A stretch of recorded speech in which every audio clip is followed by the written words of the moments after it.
things.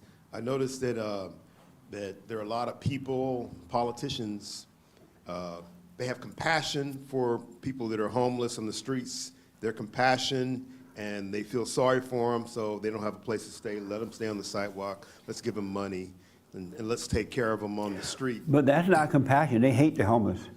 What I've noticed about the people who are the social movements, whether it's about affirmative action, reparations, or the civil rights movement, or abortion movement, or illegal alien movements, or women's rights movement, all kind of movements, those movements are set up because they hate the people. They have no compassion for them at all.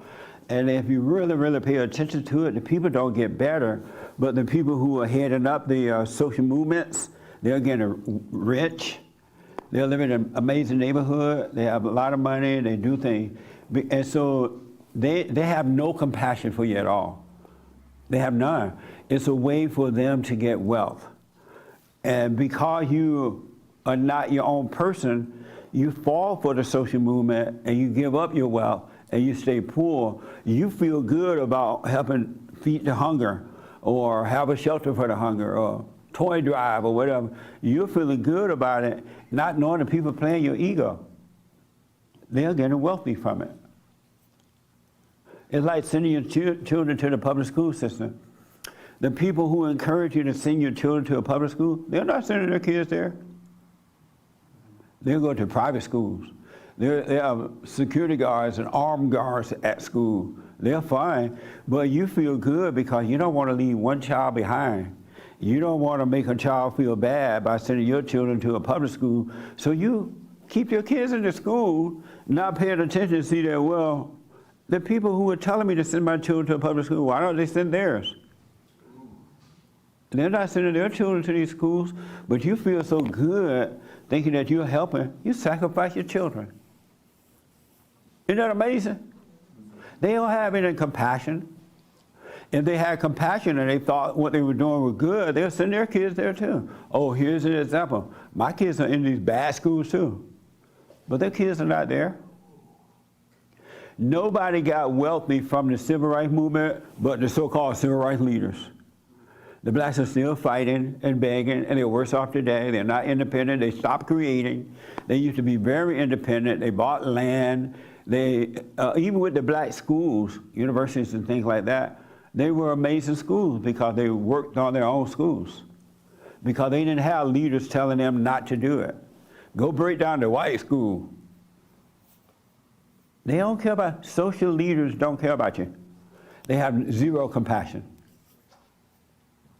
They're not trying to make the hotel people rent out their rooms or get government money for the hotel at the homeless. Those people are going to destroy those rooms.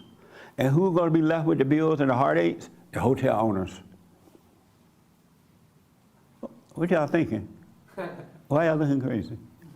Okay. Yes. So the reason they do have compassion is because they're a tool, and they use them. They use them because they get money from the taxes and stuff like that. And that's so not compassion. It is for Satan. That's compassion for Satan. Oh. And they use that money to become very, very powerful. And another point was James's girlfriend that was on video. Well, we don't want to talk about James' girlfriend. What the? And so she said, they asked her, this is not James' girlfriend. It's not. It's not. It was on your show. And on your show, there was a homeless woman. Dave, I can't stop him. And this homeless woman. Can you just drop it? This homeless woman, they asked her, what is it? Why are you out here? And she said, they give us breakfast, they give us lunch, so we get high between then, and then they give us dinner, and we go get high, and we party. And she said, I'm just telling the truth. Oh, you calling the homeless woman James' girlfriend? James called it his girlfriend. Oh. He mentioned it. Huh? What the? I see what you're saying. Yeah, we played that on my show. This homeless woman asked, why are you on the streets or something?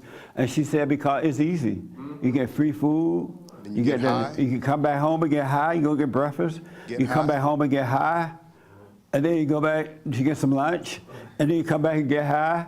You don't have to clean up. You don't have to do anything. And then you go get dinner, and then you come back and get high. And go party. I'm moving on the street. What? I called her mildly attractive. Maybe that's why you said that. Oh. I can't help what he likes. Every man has his poison. You messed up your story. There's no insight in that one.